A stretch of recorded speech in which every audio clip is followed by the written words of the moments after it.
Hello night आउलर्स। आज हम Chinese action comedy movie armour of God 2 operation condor को summarise करने जा रहे हैं। इस मूवी को जैकी चैन ने खुद डायरेक्ट किया है और इसमें वो मेन रोल भी निभा रहे हैं। इस मूवी की शुरुआत हमें जैकी को और एक मिशन पर दिखाते हुए होती है, जहाँ पर वो एक एंशिएंट ट्राइब का सीक्रेट डायमंड चुराने आया था। वहाँ के गार्ड उसे देख लेते लेकिन कुछ नहीं करते। इसका फ़ायदा उठाते हुए जैकी वो सारे हीरे चुराने लगता है, पर जैसे ही वो वहाँ का पानी पीता है गार्ड्स एग्रेसिव हो जाते हैं और एक चाइनीज़ बंदी आता है जो उसे बताता है कि वो होली वाटर है और अब उसे चीफ की बेटी से शादी करनी होगी। जैकी ये सुनते ही भागने लगता है और ट्राइब के लोग उसके पीछे पड़ जाते हैं। वो उस पर अटैक भी करते हैं लेकिन वो अपनी इन्फ्लेटेबल बबल की मदद से वहाँ से भाग जाता है, पर इसी के साथ उसके सारे हीरे भी गिर जाते हैं और ये मिशन फेल हो जाता है। हमें कुछ देर बाद जैकी रेस्ट करते हुए दिखाया जाता है। उसे एक फैक्स आता है जो उससे नए मिशन पर बुलाया जा रहा था। वो शहर पहुंचता है जहाँ पर उसकी मुलाकात मोमोको नोम की लड़की से होती है। वो जैकी को अपनी दुकान देखने के लिए छोड़ देती है और तभी वहाँ पर एल्सा नाम की और एक लड़की आती है जो कुछ आर्टिफैक्ट लेके वहाँ से चली जाती है। एल्सा का पीछा 2 और लोग कर रहे थे। उन्हें लगता है कि एल्सा ने जैकी को कुछ सीक्रेट इन्फॉर्मेशन दी है। वो जैकी से कुछ पूछताछ करते हैं और उसके बाद वहाँ से चले जाते हैं। कुछ देर बाद मोमोको भी आती है और जैकी वहाँ से चला जाता है। ड्यूक नाम के बंदे के कुछ लोग आते हैं और जैकी को अपने साथ ड्यूक के पास ले जाते हैं। जैकी ड्यूक से मिलता है और उसे अपने मिशन के बारे में पूछता है। ड्यूक उसे बताता है कि उसे प्रपोजल मिला है कि यूनाइटेड नेशन को गोल्ड की तलाश है, वही गोल्ड जो नाजी कमांडर ने अलग अलग देश से चुरा कर अपने 18 मेंबर की टीम के साथ सहारा डेजर्ट में कहीं छिपा दिया था और जैकी को यही गोल्ड खोज के निकालना था। इस मिशन पे उसका साथ एडा भी देने वाली थी जो अफ्रीकन कल्चर और डेजर्ट की काफ़ी ज़्यादा ज्ञानी थी। वो जैकी को नेसेसरी इन्फॉर्मेशन देती है और बताती है कि कमांडर के फैमिली के बारे में खोजबीन करने से भी उन्हें कुछ नहीं मिला, उनके वेयरअबाउट्स पता नहीं चले जिससे वो इन्फॉर्मेशन कलेक्ट कर पाए। जैकी वही एड्रेस ले लेता है और अपने हिसाब से इन्वेस्टिगेशन करने चला जाता है। वो उसी एड्रेस पर पहुंचता है कमांडर के घर पे और घुस के इधर उधर खोजबीन करने लगता है। तभी वहाँ पर अचानक से कोई आ जाता है और वो वही लड़की एल्सा थी जिससे जैकी की मुलाकात पहले भी हो चुकी है। जैकी छुपते छुपाते हुए बाहर जाने लगता है लेकिन तभी 2 आदमी घर के अंदर घुस जाते हैं और उस लड़की को धमकाने लगते हैं। जैकी उसे बचाता है और यहाँ पर रिवील होता है कि एल्सा उसी जर्मन कमांडर की पोती है और वो 2 स्ट्रेंज आदमी उस गोल्ड का लोकेशन पता करने आए हैं और वो 2 आदमी वहाँ से चले जाते हैं। अगली सुबह जैकी लॉकस्मिथ के पास जाता है और उसे वो चाबी दिखाता है जो उसे ड्यूक ने दी थी। लॉकस्मिथ उसे चाबी के बारे में कुछ रिलेटेड इन्फॉर्मेशन देता है और जैकी वहाँ से बाहर आ जाता है। बाहर आते ही 2 आदमी उस पर अटैक कर देते हैं और वो जैकी से वो चाबी चुराने आए थे। जैकी बाइक से भागने लगता है और वो 2 आदमी अपनी पूरी गैंग के साथ उसका पीछा करने लगते हैं। अब यहाँ पर एक बहुत ही मज़ेदार कार चेस सीक्वेंस होता है जिसके एंड में जैकी बच जाता है और वो चाबी भी बच जाती है। जैकी, एडा और उनकी टीम मिशन पर रवाना होने जा रही थी। उन्हें एल्सा भी ज्वाइन करती है और क्योंकि वो कमांडर की पोती थी तो शायद इस मिशन पे वो कुछ यूजफुल एसेट हो। वो लोग कुछ दिन का सफ़र करके एक जगह पर रुकते हैं जहाँ पर अभी भी वो 2 स्ट्रेंजर्स उनका पीछा कर रहे होते हैं। वो सब वापस अपने रूम में जाते हैं जहाँ पर उनका पूरा सामान बिखरा पड़ा था। आधी रात में एडा के रूम में 2 स्ट्रेंजर्स घुस जाते हैं और इसी की भनक लगते हुए जैकी भी वहाँ पहुँचता है। वो दोनों जैकी और एडा को गन पॉइंट पे ले लेते हैं और उनसे मैप और चाबी मांगते हैं। वो जैकी को खूब मारते हैं लेकिन तभी वहाँ एल्सा आ जाती है और जैकी को वेपन देती है, लेकिन अफसोस ये भी किसी काम का नहीं था। जैकी और वो 2 बंदों के बीचों में हाथापाई होने लगती है। एडा और एल्सा चाबी को लेकर भागने लगते हैं और उनमें से एक आदमी उनके पीछे लग जाता है। चाबी को पकड़ने के चक्कर में एडा और जैकी झोपड़ी से नीचे गिर जाते हैं और वो 2 आदमी उनकी तरफ बढ़ने लगते हैं। तभी होटल का ओनर एल्सा के लिए गन लेके आता है और एल्सा उस गन का इस्तेमाल करते उन दोनों को वहाँ से भगा देती है और ये सीन काफ़ी ही ज़्यादा फनी था।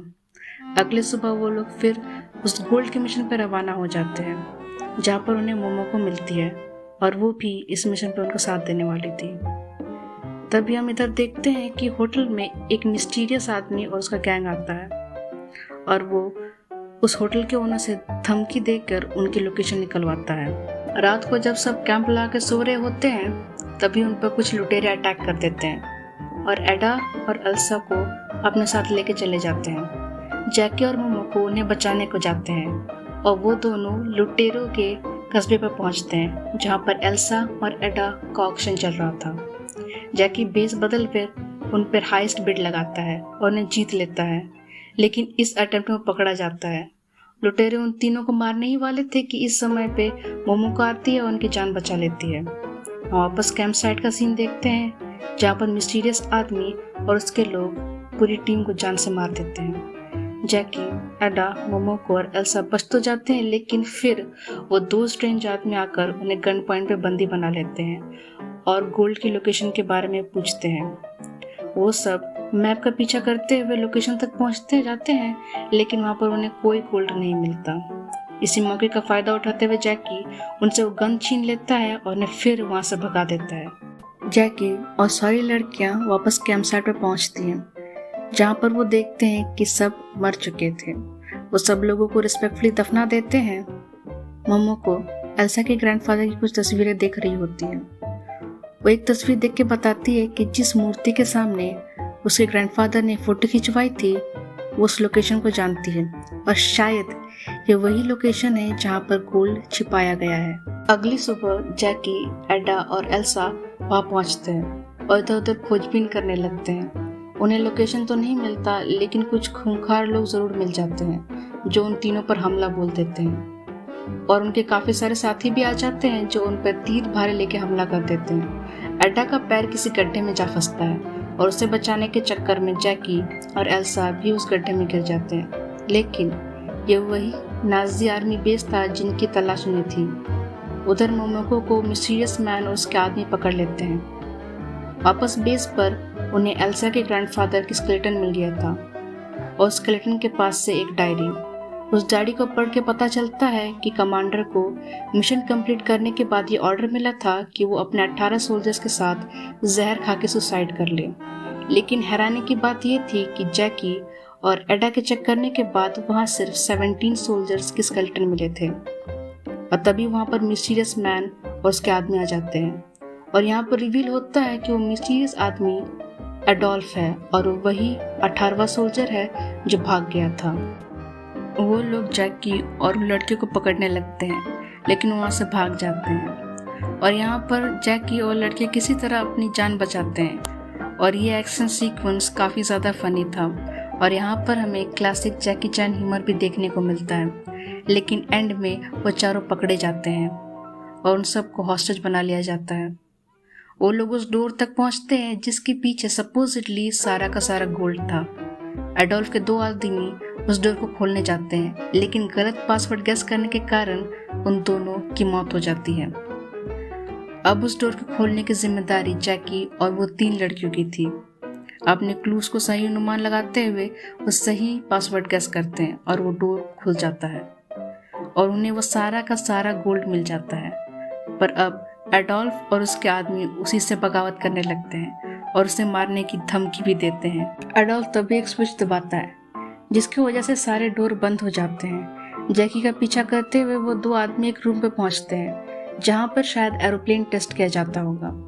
वो 2 आदमी जैकी को मारने लगते हैं और उसे घायल करने लगते हैं। उसे बचाने के चक्कर में एडा और एल्सा कंट्रोल रूम से सारे बटन दबाने लगते हैं, जिसकी वजह से उस रूम का पंखा एक्टिवेट हो जाता है और वो तीनों उसके प्रेशर की वजह से पैनल पर चिपक जाते हैं। एडोल्फ किसी तरह सही सेटिंग दबाता है जिसके कारण से जैकी बच जाता है, लेकिन वो 2 आदमी मारे जाते हैं। लेकिन एडा और एल्सा जैकी को बचाने के चक्कर में उन्होंने सेल्फ डिस्ट्रक्शन बटन दबा दिया था और वो जगह अब 30 मिनट में फटने वाली थी। जैकी प्लान बनाता है कि वो लोग वेंट में एक्सप्लोजन करेंगे जिसकी वजह से उनके निकलने का रास्ता बने और प्रोपेलर के प्रेशर के कारण वो लोग ऊपर चले जाएं। एडोल्फ उनके साथ नहीं जाता क्योंकि वो वहाँ रहने का फैसला करता है। सब प्लान को एग्जीक्यूट करते हैं और इसी के साथ जैकी, एडा और एल्सा और मोमो को बच जाते हैं, लेकिन वो पूरा बेस, एडोल्फ और सारा सोना फिर रेगिस्तान में कहीं गायब हो जाता है। जैकी और लड़कियां फिर वहाँ दो स्ट्रेंजर्स से मिलते हैं, लेकिन इस बार वो लोग एक साथ एकजुट होकर रेगिस्तान से निकलने का फैसला करते हैं। इसी के साथ हमारा ये एक्सप्लेनेशन या फिर स्टोरी समरी यही ख़त्म होता है। होप आपको एक अच्छा लगा होगा। अगर आपको ऐसे ऑसम एक्सप्लेनेशन या स्टोरी समरीज चाहिए तो please like, comment, subscribe, share करना मत भूलिएगा। इससे काफ़ी ज़्यादा मदद और मोटिवेशन दोनों मिलते हैं। मैं मिलूँगी आपसे अगली बार, तब तक के लिए रखिएगा ख्याल। Bye bye.